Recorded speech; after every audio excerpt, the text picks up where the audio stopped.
Creo que nosotros le ganamos a un muy buen equipo jugando un buen partido. Hicimos lo que teníamos que hacer y después lo defendimos.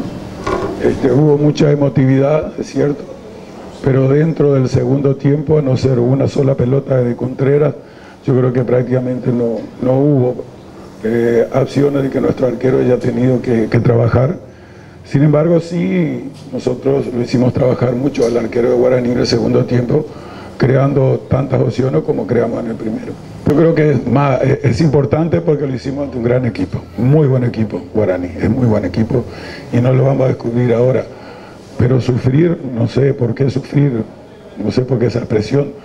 El rival juega, nosotros tenemos que defender, lo hicimos, tiraron muchos centros, nuestra defensa trabajó bien. No sé por qué sufrir, hay emotividad desde el inicio. Nosotros íbamos en ventaja, queríamos defenderla, la defendimos y estamos realmente contentos. Si mirás vos, el segundo tiempo tuvimos muchas opciones más, nosotros de gol clara que el equipo de Guaraní.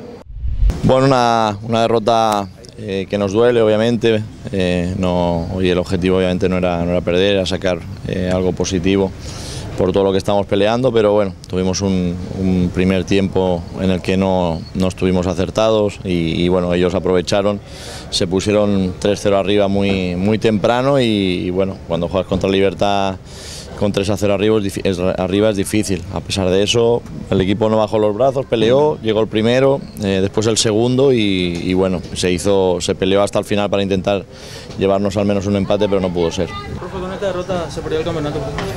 Sí, la verdad que ahora prácticamente es muy difícil, obviamente matemáticamente no, pero lo tenemos muy complicado, hay que ser sinceros, pero tenemos la obligación de seguir peleando, de conseguir la mayor cantidad de puntos, estamos peleando por la Copa Libertadores, así que hay que levantarse y seguir trabajando.